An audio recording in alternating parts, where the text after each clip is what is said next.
You're listening to the Central Indiana Sports Report with your host, Greg Mengels.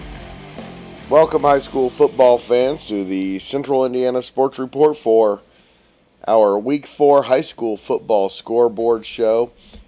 I am at headquarters in Jeffersonville. Michelle Garmon is in Tipton after watching the Elwood Panthers improve to 2-2 with a 49-8 win over Blackford tonight. We're going to hear about that in the second part of our scoreboard show. First, we're going to start with all the scores from around Central Indiana and the best games from across the state. And then Michelle and I are going to break it all down and talk to coaches and get deeper into some of our more local games and maybe some of the huge games from across the state. Michelle, welcome. Thank you, Greg. It's always a pleasure. 4 weeks already. A little different format this week, Michelle. I'm going to go through all of the scores with your help.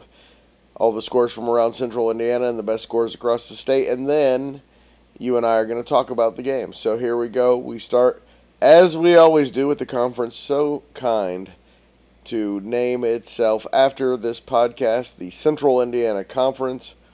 And the Central Indiana Sports Report Game of the Week, Class 2A number 7, Eastbrook defeated 2A number 11, Alexandria, 35-24. The Panthers are now 4-0 overall, 2-0 in the CIC. Alexandria 3-1 overall, 1-1 in the CIC. And Michelle, that's a game Alexandria led most of the way, and two teams that could see each other again in the postseason. Oh, most definitely. And it's also a game that has become a thriller every year. Every year now. In the other big CIC game of the night, it was Oak Hill 28-20 over Class A number 3 Madison Grant, the Argyle's first loss of the year. Oak Hill and Madison Grant are both 1-1 in the CIC now, which means that Eastbrook and Mississinewa are the only two unbeaten teams in the CIC.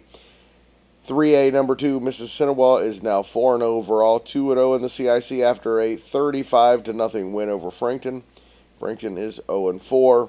And as we mentioned, Michelle, Elwood 49, Blackford 8. The Panthers are 2-2. It's the first time they've won 2 games in a season since 2017. The last time they were 2-2 through 4 games was 2013 under Marty Wells. It was a great night for the Panthers. They entered the stadium tonight to fireworks, and the fireworks were going off again as they exited the field after following a big homecoming win. Michelle, you have no idea how big Elwood Blackford was to me as a little boy. We move to the Hoosier Conference, where Western improves to 3-1 with its third straight win, 48-7 over Tipton. The score was 35-7 at the half. Michelle, Western was 0-10 last year, 3-1 in the first year under Austin Colby. Yeah, the Colby family, good coaching family. They can coach. Logansport remains unbeaten with a 61-6 win over Benton Central. That score is 35-0 after the first quarter. I know they're only ranked number 16, and I think it's just because people are so surprised that Logansport is this good, because they are legit good. Yes, they are. So is Twin Lakes, 52-3 over Lafayette Central Catholic, their first win over the night since 2018. Let me say that again, Michelle, 52-3. Wow, I mean, yeah, it's Twin Lakes is good. Kevin O'Shea, his offense is just it's good. It was great when he was there at Central Catholic.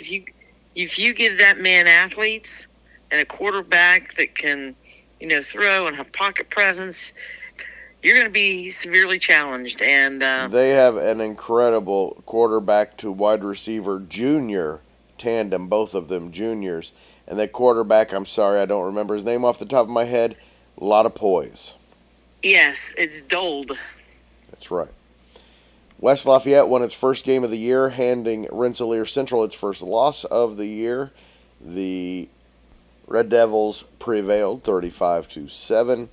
And Danville topped Hamilton Heights. Michelle got that one, 27-24. Heights is now 1-3. Yeah, that was a good game. That was a back and forth game. Kind of thought it would be. And I picked Hamilton Heights, and I think Hamilton Heights is about to win some games. Yes. Also in Hamilton County, Louisville Trinity 41-28 over 6A number 3 Carmel, the Greyhounds' first loss. Trinity scored 34 points in the first half. Anthony Colner threw 2 touchdowns for the Greyhounds. Good for Carmel. They didn't give up in that game. They could have, because it was not a good first half. They found themselves behind, but they continued to battle back in the second half. And Kevin Wright, he's going to build something special at Carmel. I mean, that you talk about another great coaching family, the Wrights, and as you said, they're probably the best coaching family. Probably, again, I have to admonish you, Michelle. They're not probably the best coaching family. If Kevin Wright had 2 wins, they would be the best coaching family. But he's also an all-time great. It's not even close. They're the greatest Indiana coaching family. Those 2 guys have definitely won a lot of state championships. A lot of games, a lot of state championships, without question. Maybe number 1 in the country. It's hard to imagine there'd be a better tandem. Class 3A, number 12, Guerin Catholic beat Brebeuf 36-25. Guerin's now 3-1. So is Westfield. The 6th-ranked Shamrocks beat Noblesville 41-7. The Shamrocks are 2-0 in the conference. Noblesville 1-3 overall, 0-2 in the Hoosier Crossroads. That game was 27-0 at halftime, 41-0 in the third when it hit a running clock. Yeah, that's not surprising. No, Westfield's good. Yes, they are very good. And in the Mudsock Bowl, Michelle got this one too. Class 6A, number 11 Fishers, 28-16 over number 5 Hamilton Southeastern. Both teams are now 3-1. Fishers is 2-0 in the Hoosier Crossroads. Their 3rd straight win in the rivalry game. 408 total yards of offense for Fishers. I picked that game. I did pick the winner, and 2 very good football teams, and I wouldn't be surprised, as like there was last year, if there's not Mudsock 2.0 2025 come tournament time. That is correct. Also in the Hoosier Crossroads, 6A number 1 Brownsburg beat number 9 Avon in what had to be an incredibly fun game, 55-47. Brownsburg's now 4-0, 2-0 in the Hoosier Crossroads. Avon 2-2. Man, that's a really good 2-2. That game was sold out, Michelle, and there were 707 yards of offense in the first half. Yeah, I mean, that was more like kind of a basketball score and track meet. A basketball and mentality. And you talked about that game being sold out. The Mudsock game also was sold out. So I want to give kudos to that. I think I saw where Kyle said there were 10,000 at that the Mudsock game. That's incredible. Nice. And in another good one, Franklin Central beat Zionsville 20-16. We move now to the Hoosier Heartland, where Class A number 17 upset 2A number 8 Eastern 21-20. Both teams are now 3-1 overall and 1-1 in the Hoosier Heartland. Eastern scored with 50 seconds to go and had the extra point blocked. Eastern also led this game 14-0 early in the second quarter. I wouldn't say shocking, but pretty surprising. Yeah, it's more surprising to me, I think, because Eastern had that, was up 14-0. I'm just surprised that they weren't able to put, a little bit more points on the board. I haven't seen the box score or anything, so I don't know if there were some turnovers in that game or not. Class A number 8 Carroll had no problem winning the Bacon Bowl again, beating Delphi 45-6. Carroll's now 3-1 overall, 2-0 in the conference. Their 5th straight win over the Oracles. Sheridan defeated Clinton Central. I picked Clinton Central in this. Apparently Sheridan's a lot better than I thought, and Clinton Central's a lot worse than I thought. The final score was 40-0. Sheridan's Hoosier Heartland opener. Hayden Alexander had 157 yards and 3 touchdowns on the ground, thanks to Skeeter Kasler for those updates. Everybody, please tag us on your updates. Yes, that doesn't surprise me either.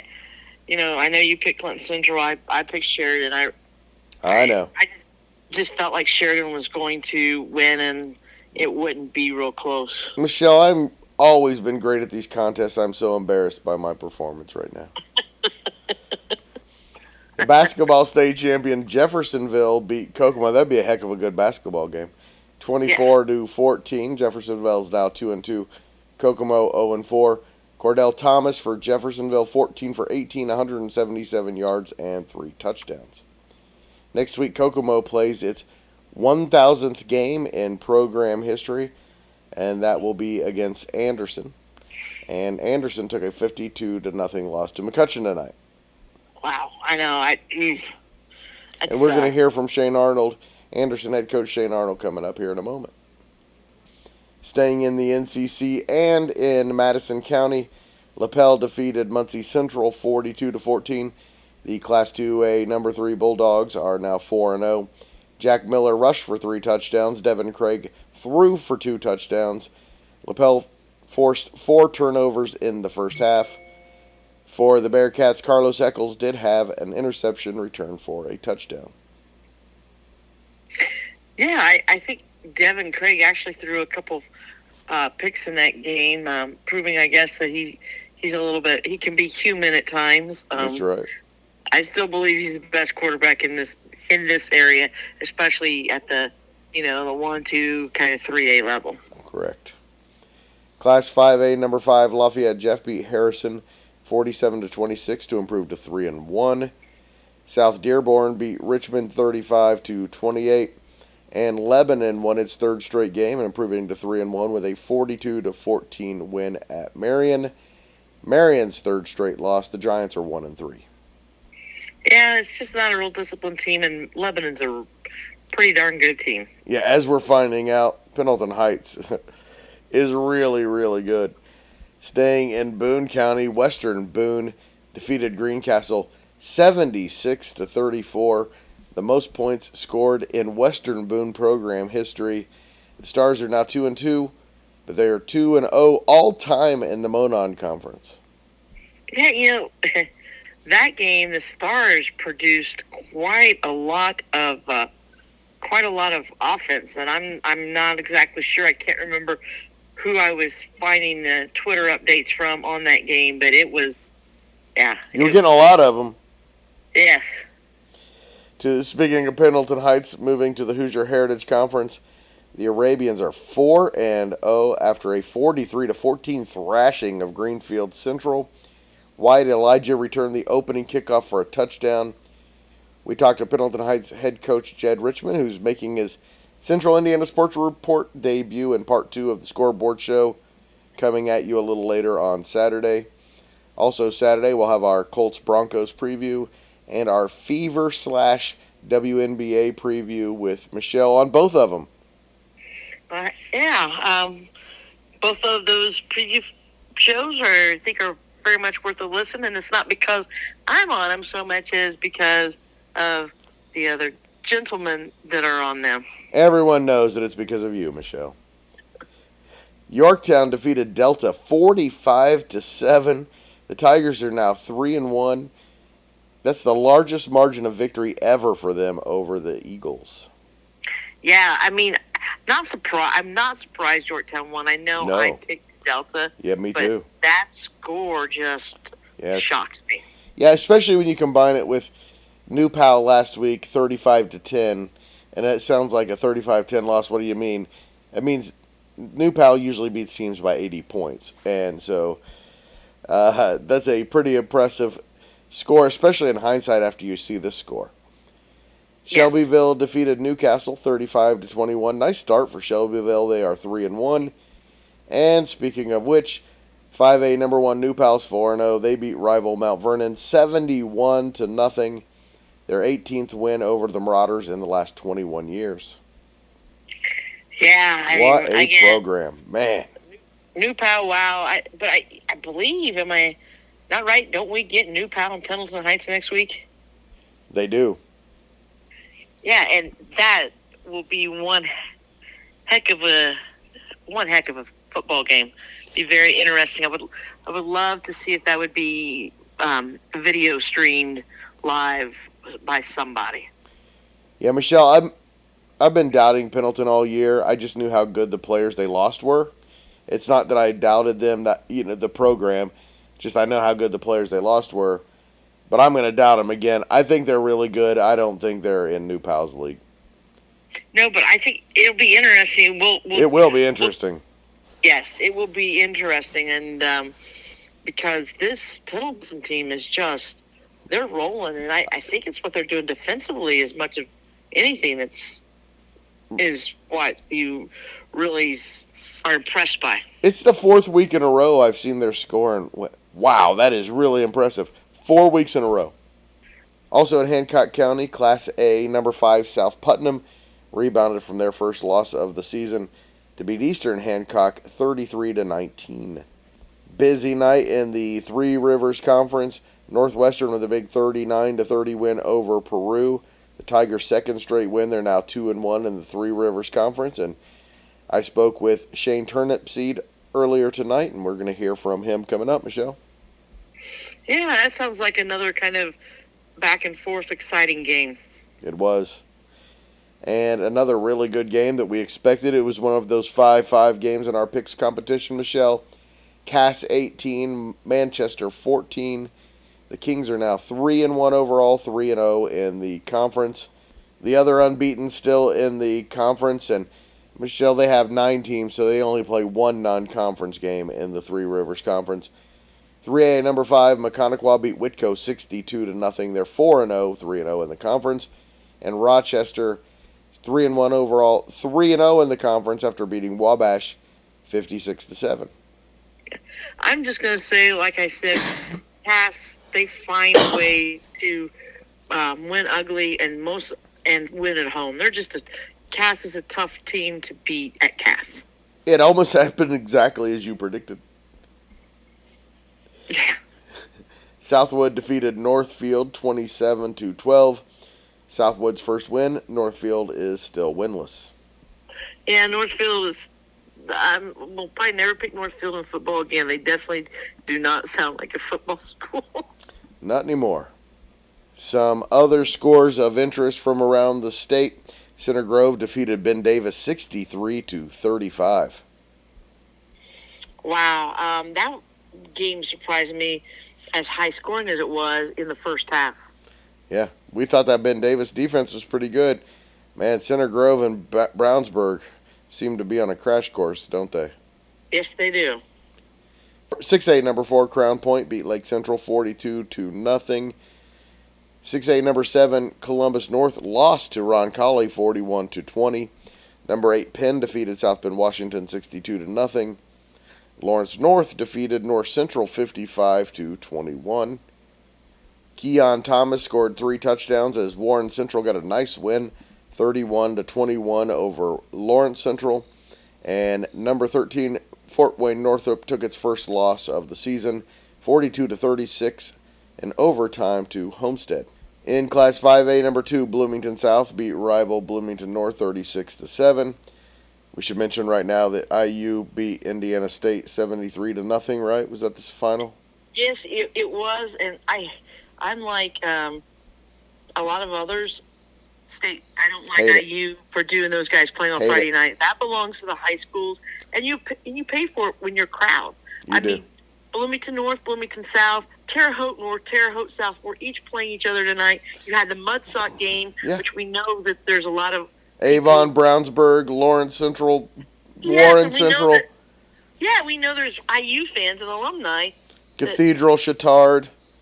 Yeah, that are going to go watching their kids or families or whatever play high school football, especially when you know that, I'm sorry, Indiana was going to thump on Indiana State.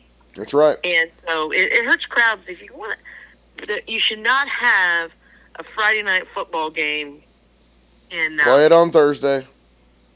Play it on Thursday, or just play them on Saturday. Absolutely. That's what college football, that's their day. Saturdays are their day. 5A, number 3, Plainfield defeated Perry Meridian 41-6. Number 4, Cathedral lost to 4A number 1 Chittard 23-20 in overtime. Eastern Michigan recruit Van Krisiloff hit a 46-yard field goal as time expired to give Chittard the win. Cathedral, they can't be very happy right now. They're off to a terrible start. Yeah, but they're still a pretty good team. They're losing to really good teams. I know they are, but they're just used to winning those type of games. That's right. Being on the other side of those type of games. 5A number 6 East Central beat Franklin County 35-14. Number 7 Merrillville 44-23 over Portage. Warsaw is number 8. They defeated Wawasee 41-7. Number 9 Concord defeated Northridge 21-14. And number 10 Castle took down Evansville Harrison 43-0.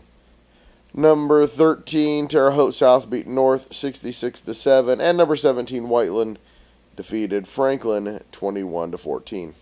Class 4A number 2, and speaking of crash courses, Chittard and Heritage Hills look like they are on a crash course. Heritage Hills defeated Southridge 45-0. Number 3 East Noble beat DeKalb on the last play of the game 21-14. Number 4 Mishawaka over Northwood 26-25. Leo beat New Haven 49-14. The Lions are ranked 5th. Huntington North defeated Columbia City, which is ranked 6th, 21-14. Number 7 Evansville Rights over Evansville North 19-14. Rights and Pendleton Heights are actually tied in 7th. Number 9 Dwenger defeated Fort Wayne Carroll 9-6. That means Dwenger's really good. Yeah. And number 12 Beech Grove took its first loss of the year 42-0 to Indian Creek. In Class 3A, Evansville Memorial won in overtime over Evansville Mater Dei 28-21, getting a goal line stand on 4th and goal in overtime. Wow, great game to be at. It would be a great game to be at. Number 3A, number 3 Cascade beat North Montgomery 63-26. Number 4 Gibson Southern beat Henderson County, Kentucky 40-14. Number 6 Knox over Tippecanoe Valley 36-21. Miles McLaughlin from the Clan McLaughlin had 50 carries for 319 yards and 5 touchdowns in the win for Knox. Yeah, I bet he got into a nice bath and went home. They should give him 5 days off from practice, Michelle. Yeah. He should be exempt from practice for the rest of the season. Yeah, he should. Number 8, Lawrenceburg defeated Greensburg 62-7. Number 9, Tri-West beat Speedway 63-21. I bet Mr. McLaughlin likes us right now. I bet he's taking this podcast to his coach right now and say, this podcast says I shouldn't have to practice anymore, Coach. Yes. or at least I should get to wear the red jersey where no one That's can right. see it. That's right. I get to jog around the practice field for the rest of the year. And number 15, Heritage lost to South Adams 42-14. Man, that's a nice win for South Adams. Yes, it is. And on the same night, Madison Grant lost. So that has to give South Adams a lot of hope. It does. Class 2A, number 2, Adams Central just keeps rolling along 40-0 over Jay County.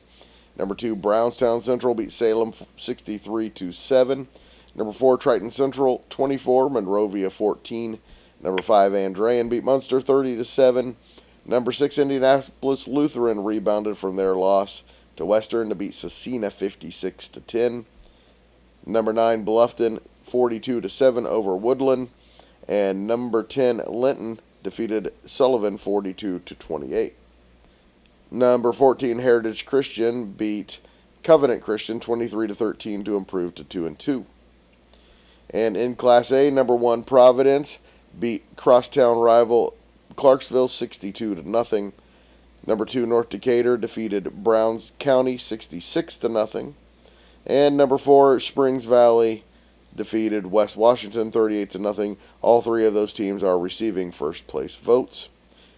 North Judson defeated number 6, North Miami 24-16. Number 9, Frontier 64, Faith Christian 0. And number 10, Riverton Park beat Seeger 48-12. And that's it for part 1 of our scoreboard show. Michelle, we're going to take a little break here and come back and talk about some local games and talk to some coaches. All right, sounds good. And Greg, you did a great job of running down through all those scores. That was fun, wasn't it? It was. I like this new format. I do too. Speaking of new formats, starting next week, hopefully, maybe soon after that, we are going to have all new music, all new intro things. They keep giving us copyright strikes on YouTube and then saying that we didn't really commit a copyright strike, but that was after they then won't share our podcast. Whatever. We have a new plan. Thank you, as always, to Michelle. Seriously, she is the best. And thank you for listening. Please share this podcast with a high school football fan in your life and help spread the word that the Central Indiana Sports Report is here talking about Central Indiana sports every single day. Thanks again.